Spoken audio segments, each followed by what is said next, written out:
Сайн бацгаана та бүхэнтэйгээ уулзаагүй уудсан учраас хөөрхөн инээдмийн жанрын анимыг товчлон хүрэхэд бэлэн болсон байна. За ингээд эхэлцгээе.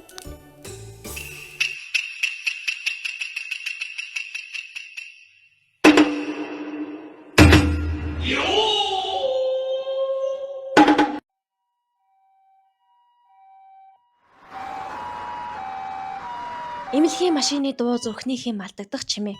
Амьсгалын аппарат зүүсэн эмэгтэй өөрийнхөө царайг бодохдоо хайртай хүний төсөөлж хараад дараа төрөлдөөл үзэсгэлэнтэй болоод эргэж уулзъя хэмээнүүд анх нь хэн нэгний амьдрал үүгээр дуусаж буй мэт. Юмико. Гих нэр цурайцаар эцэст нь манай гол дүрийн баатар маань нүдэ нээлээ. Тэгтэл нөгөө бүдүүн царай муутай бүсгүй чинь осолд ороод буцаж сэрэгтэй. Сайхан хүүхэн болчихсон байгаагүй маа. Та нар мань арай л хитрхи фантази юм үзээд байна. Миний өгсөн одоо болоо миний өгсөн заа юу. За одоо бойл өгсөн. Манай Юмико ойс намжаа алдаад сэржээ. Ээж аваагаач танихгүй. Жигэн би хинбэ гэдэг нь болчихсон сум. Тэгснээ бараг үгүйг шахчихаас сэрж үйж. Миний нүүрэн дээр сорив болчих чуу. Тойл байна уу? Гэж асуугаад аав нь бүр гайхаад түүнийг өмнө нь толинд өөрийгөө харах дургүйг хэлсээр байтал утасныхаа камераар өөрийгөө харлаа. Тэгсэн чинь манай хүн өөрийнхөө царайг харчихад би ямар хөөрхөн юм бэ гэд алмаарлаа. Би ч тэнд далмаарлаа.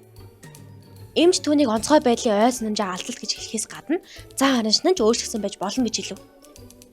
Ингээд Юмико гэртээ ирээд өөрийнх нь өрөө замраагүй ч гэлээ өхөрдөм гоё байна гэж бодоод хувцсны шүүгээ элдв бусыг хаж баясаад. Харин ганц өрөөнд нь толь байхгүй байгааг л анзаарна. Үнэхээр өөрийнхөө төрхийг үзэн ятаад амиа хорлохоор шийдсэн юм бах та. Утаснасаа ядаж тайтгарал авдаг зүйл байсан л байж таараа гэж бодоод ухаж байтал бурхан минь ямар аимшигтай юм бэ? Өөрийгөө ямар амар аимшигтай сталкер байснаа хараад би энэ ард засхин. Яг энэ үеэр ээж нь хурч ирээд би ч гайгүй болчихсон бол ажилдаа хизэнээс явах юм гэж асуухт нь Юмико өөрийгөө гинт хідэн настайг асуулаа. Ээж нэг сонин царайлаад 24 гэж хэлэхэд Юмико 24 нас уу? Гээд насанд хүрчихсэн байж өөрийгөө насанд хүрсэн байна гэж баярлав. Ер нь бол бараг өөр хүний сүнс биед нь очихсан юм шиг байна. Нэг зан араншин те. Нэг жоохон өөр болчихсон юм шиг байна. За. Тэгээд маргааш нь шууд манай хүн хамгийн анган дээрээ тавиад ажил дээрээ алхнаа. Тэгтэл зандаа хин нэгийн хэцүү байдалтай байгааг хараад дөхөөд очтол. Аха. Нөгөө сталкер дуулдаг царайлаг залуу чинь. Юмико ядаж л өмнө нь нүүр туулж уулзаж байсан байлгүй дээ гэж найдаад бид өмнө нь уулзаж байлаа гэж асуухад манай царайлага үгүй гэж авд тийм та. Яатсан ширэлцэн эвгүй хүүхэн байгаа вэ? Ёо. Тэгснээ бүр гараараа тосгуураас авсан ус гээд алхан дээрээ тосоод уух үгээс харвай тийм да. Яах вэ? Утхан өөрөөгөө л да. Яаж нөгөө үндэн зүгээрээ тий? Зүгээрээс хүн зүгээргүй болох хэлгүй. Юмико тэгж байгаа даалнаа. Тэрөөгөө дүүрэн эргэлдээд юунд нь гониглож суугаад те. Үхлийн ирмэг дээрээс ирсэн би энэ ажиргалтай байх. Гэт дими балай. За дими ч байх уу? Ян занзын юм ярьж хагаад цайлаг залуугаваас инээлгээд авнаа. Даанч өөрөө инээлгчээд ичээд ажил руугаа гүгээд явчихдаг. Ингээд тэс өөр хэм маяг зан арашинтай болсон манай Юмико цоглог гихч нь явж ороод би буцаад ирлээ гэж орилоход тэнд байсан ажилчид бүгд манай хүн рүү гайхсан харцаар харна. Энэ хооронд бас нэг сайхан залуу гараад ирлээ. Тэр хүнийг Майзано гэдэг ба төлөвлөлтийн 1-р хэлцээхэн дарга байсан юм байна лээ. Кода гэж ажлынхан дууддаг бөгөөд удалгүй шин барааны хурал болно хэмээж ягаан үстэй нэг хөөрхөн бүсгүй манай Юмиког дагуулж явах бөгөөд цаандаа чи үнэхээр юу санахгүй байгааз? Чи үнэхээр юу санахгүй байгаа юм уу? Гисэн шиг их юугүй асуулт асууна. Сэжигтэй л юм. Тэрнийг Тамай Саки гэх бөгөөд зэрэг хамт ажилд орж ижсэн юм байна лээ л дээ. Тэгээд хурлын өрөөнд даргатайгаа бөөндөө шинэ онцгой санаа гаргаж ирэх хэрэгтэй байна гэхэд Юмико өөрөө бодоод юу ч орж ирэхгүй байсан болохоор нь ойс намжаа алдхаасаа өмнө юм боддог байсан байх үгүй гээд дэвтрээ нээж үзтэл нүүр дүрэн шинэ санаанууд өөрийгөө гоц ухаантан байсан байна гэж алмаарад дуусаагүй байтал эргүүлээд л өмнөх Юмикогийн өөрийгөө хэр их үзэн яддаг байсныг хараад гайхшаалаа. Ийхүү бүгд шин санаа мэд сэтсэн ч юм уу сууж байхад манай хүн надад санаа байна гэж босч ирэхэд хүмүүсийг гайхшуулаад авлаа. Дуртай дургүй хүмүүс санааг нь дэмцэн болчоод хуралж тарахад Юмикогийн уутас дуурхаар натал цагдаагийн газраас ярьж байхаас гадна түүний хөх шахсан хэрэг амиа хорлох гэж тодруулсан ч үнэндээ санаатаагаар алах байх магадaltaй гэж хэллээ. Юмеко ойсон намжаа алдаад юу ч санахгүй байна гэж хурдхан хэлээд аргалж хин нэгэн миний үзэсгэлэнтэй царайд атархаж алга шахсан юм байх та гэж өөртөөгөө ярин. Яг хэлж дуусаагүй байтал Тамай гих бүсгүү дээр очиод саяны хурал дээр өөрийнхөө санааг дэмжинд баярлаа гэхэд өмнө нь огт итэвхтэй шин санаа гаргаж байгаагүй болохоор нь дэмжмээ санагдсан гин. Юмекоч гинэ итэмтгий зантай болчихсон юм уу? Өмнө нь гаргаж байсан санаануудын дэвтрийг түнд үзүүлээд би мундаг байсан байна. Гэхэд Тамайгийн аавра их сонио. Тун сонио. Тэр нь анзаарч байгаа ч юм алга. Би л анзаарч байгаа байхгүй ёстой ёртой юм шиг. За ингээд маргааш нь ажил руугаа явах замдаа нөгөө цайлаа залуутайгаа таарах байх та гэж бодож байгаа л нэрэл таарчлаа шүү. Вау. Тэгснэ бас Юмекоч нь ус авчирсан гэдээ өгөх гэж байтал нөөх манч би ч гэсэн авчирсан гэж өгч юм өгөөд. Жан. Тэгэл энэ өдрийн ажлын эрч хүчин 100% гэдэг юм чинь. 0-д байж байгаад 2 хүүхэн сайхан хов базж байна. Юмеког магадгүй муулаад л. Сайхан ааштай идэвхтэй болсноос гадна анхудаага шин санаагаа зөвшөөрүүлсэн байна. Хөөрхий тэр 5-ны хажууд дээр. Гэхдээ нэг мөсөн царай муутай тэр бүдүүн бие өглөөд ирчихгүй гисэн шиг юм яриад. Харин тэрийг яаж тавьчих юм? Юмеко гарч ирээд Тамайг өмөөч баахан үг хэлээд өөрийгөө ч бурхнаас бэлгэлсэн гоо үзэсгэлэнтэй та нар намайг яаж ингэж хэлж чадж байна гэд өөрийгөө шидэж байгаад нөгөө эрэг чинь буцахад гадарнэ. Тэгтэл юу вэ? Үүдэнд нөгөө Тамай чинь зогсож байдгийг бүр болоогүй заяа. Бүдүүн баргар байсан юм байж тэр хивэндээ байж байхгүй яах гэж гинт гарч ирж байгаа гэд байж байдгийг. Энэ муу зүм хоёр нүртэн за тайвшраа.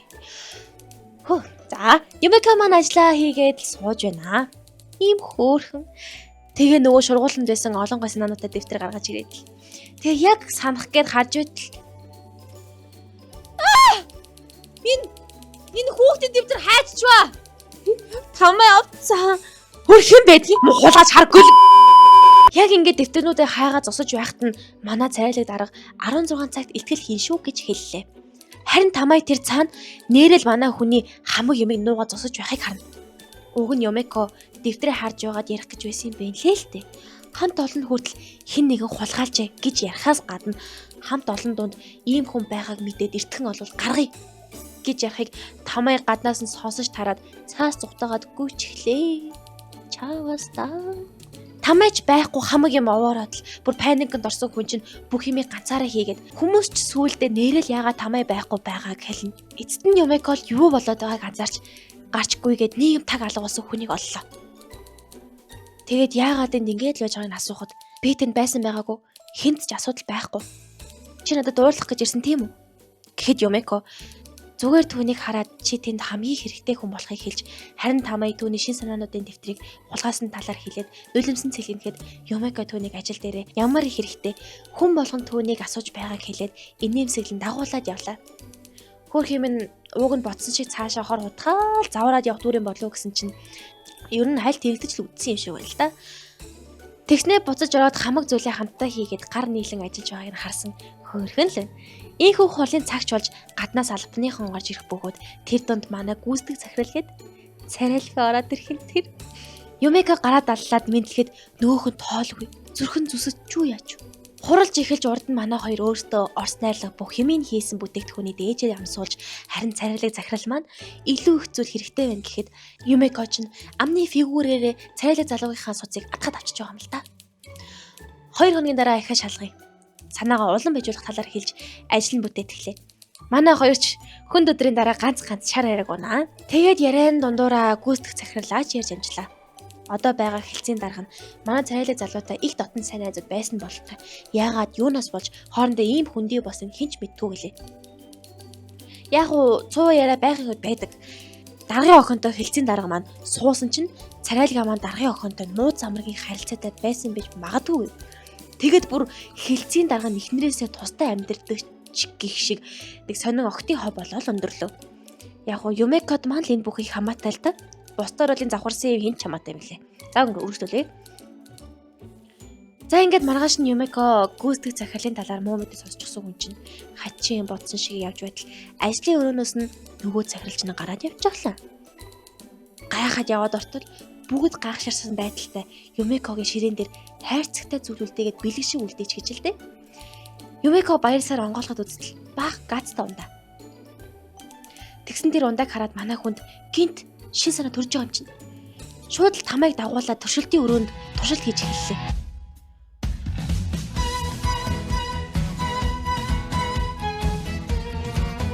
Хөөр хэмнэ хоёр үрээсийн мэдсэнд дууссан бололтой. Хүмүүсийн өмнө манай хоёр бүтээгдэхүүнээ тавьсан харагдана. Юу л хийсэн юм бол?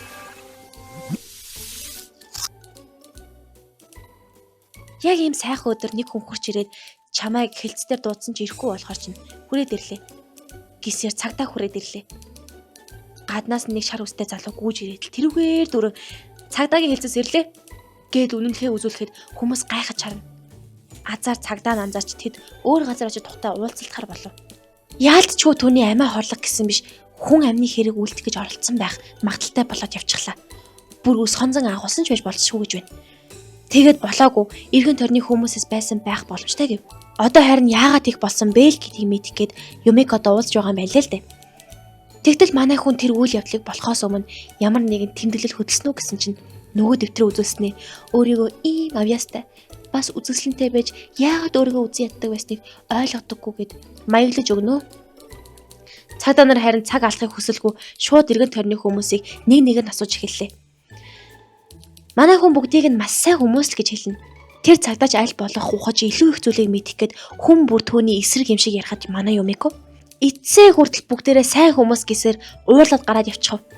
Ингээд буцаад ажил дээрээ ирэхэд хөөхөн манай хитгүнийг угтаж авч байгаа нь харалтаа. Бүгдээрээ Юмеког мундаг байсан талаар хэлж баяр хүрэх бөгөөд жимс хайслах гээд хутаг гаргаад иртэл 私なんて誰にも必要とされてない。こんな自分は嫌。もう嫌。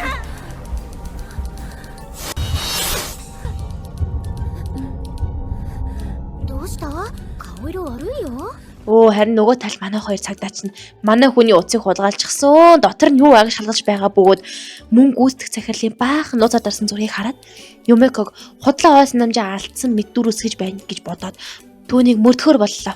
Маргааш нь Юмеко утсан ажил дээр үлдээсэн байж магадгүй гэж бодоод орхосоо өмнө тэр цагдаагийн хийслээр нэрэл тамай ч юм уу ажлын хэн нэг нь утсыг санаатаагаар авсан бол яа гэсэн шиг янз бүрийн бодож байгаад гүйцэтгэх захиралтайгаа таарч хэсгэнч гэсэн хөөрхөн зүйл яриад авлаа. Харин тэдний холоос нөгөө хоёр нь ажиглаж байх бөгөөд нэрэл гүйцэтгэх захирал маань Азогийн их нэртэй хамт хоолдод тэр чихтэй бүр дээшээ зочид буудлын руу орсныг мөрдсөн байх нь тэр. За энэ хүргээд ингээд дуусхийг хэрвээ та дараагийн ангиудыг үзхийг хүсэх юм бол лайк and subscribe дараарай. Баяр таа.